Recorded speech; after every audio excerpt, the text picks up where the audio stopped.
It is my pleasure to be here in Qingdao to participate in the SCO Defense Ministers meeting.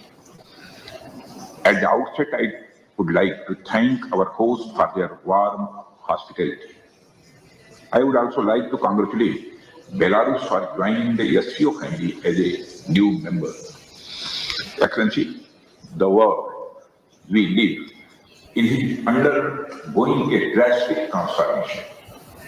Globalization, which once brought us closer together, has been losing momentum. The weakening of the multilateral systems has made it harder to address urgent challenges from maintaining peace and security to rebuilding economies after the pandemic. At the same time, competition between major powers is intensifying, with trade and technology being increasingly used as tools in geopolitical rivalries.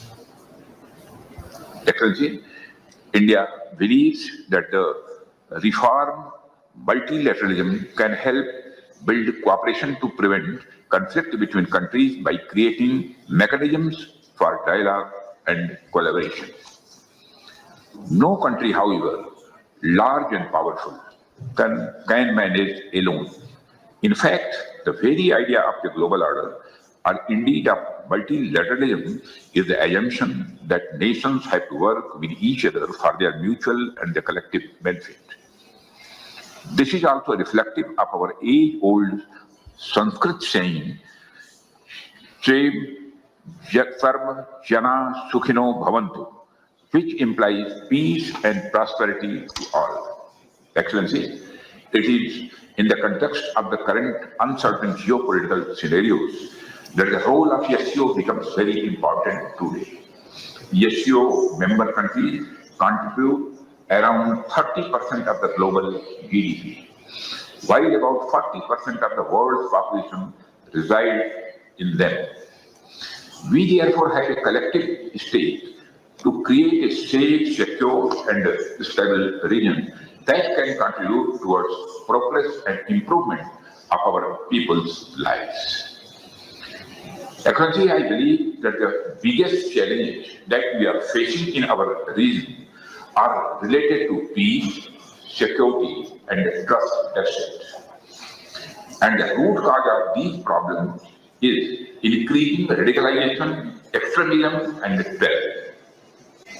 Excellency, peace and prosperity cannot coexist with terrorism and the proliferation of weapons of the mass destruction in the hands of the non-state actors and the terror groups.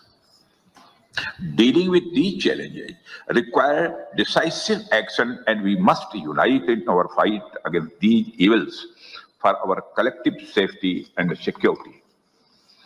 It is imperative that those who sponsor, nurture, and utilize terrorism for their narrow and selfish ends must bear the consequences.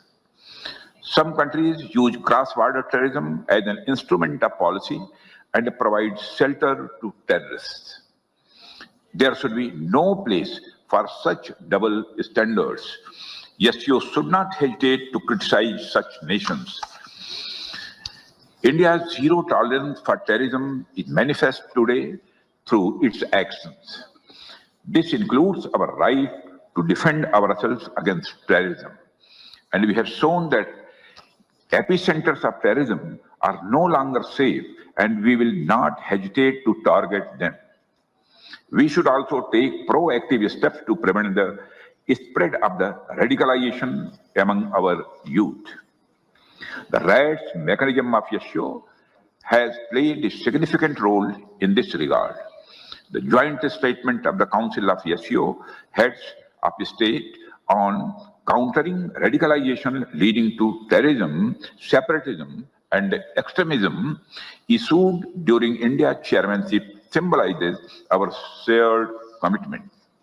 Excellency, we should seek to counter the technology used by terrorists, including drones for cross-border smuggling of weapons and drugs. In our interconnected world, traditional borders are no longer the sole barriers against threats, and instead we face an intricate web of challenges that range from transnational terrorism and cyber attacks to hybrid warfare.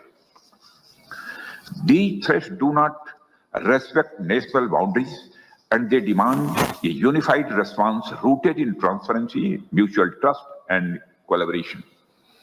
India reaffirms its resolve to fight terrorism in all its forms and manifestations. On 22nd April 2025, the terror group, the Resistance Front, carried out a dastardly and a heinous attack on the innocent tourists in Pahalgam, in the Indian state of the Jammu and Kashmir. 26 innocent civilians, including a Nepali national, were killed.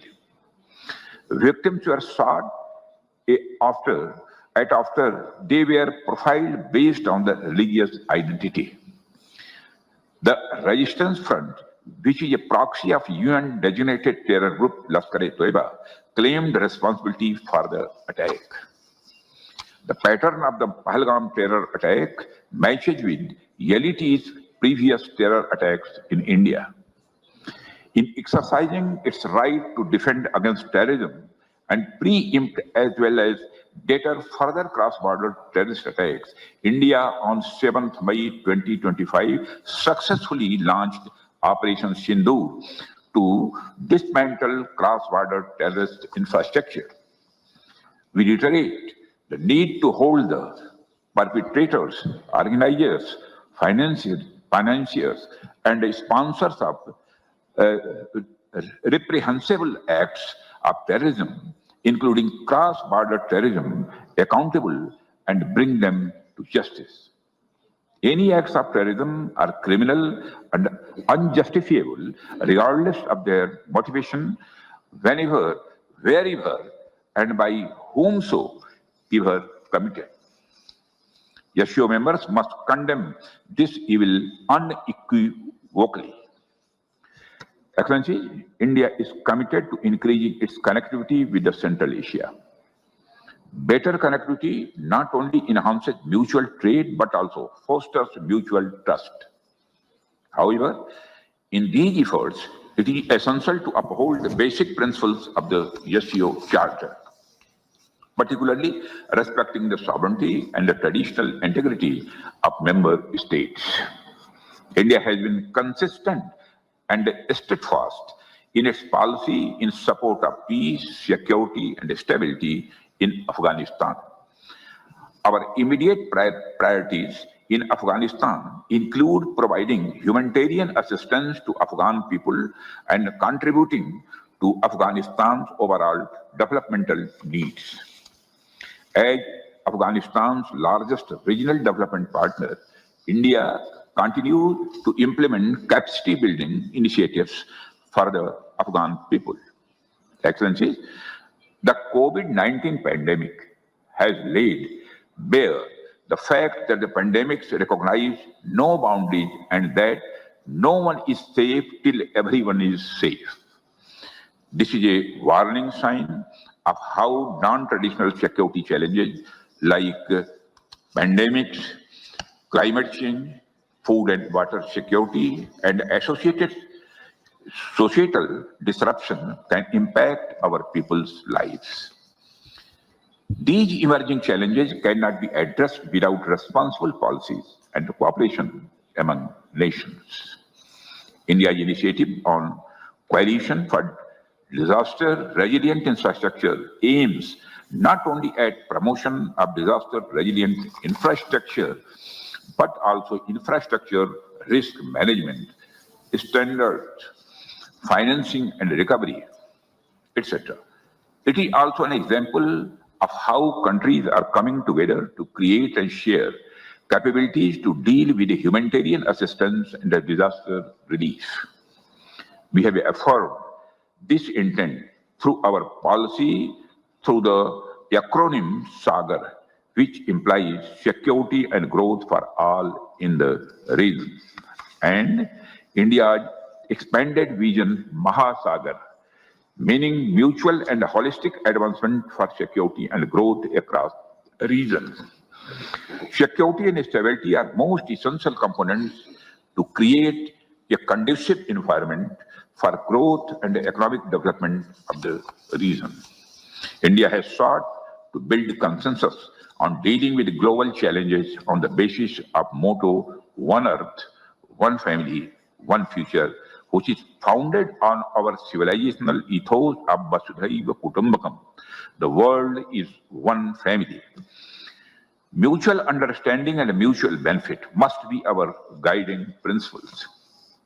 Excellency, India supports greater cooperation and mutual trust among SCO members. We should collectively aspire to fulfill the aspirations and expectations of our people as well as tackle today's challenges. We must all be in lockstep in our endeavor in strengthening stability and security in our neighborhood.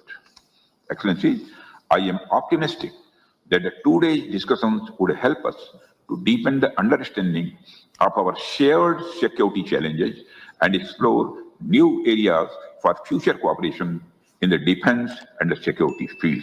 Thank you very much, Excellency.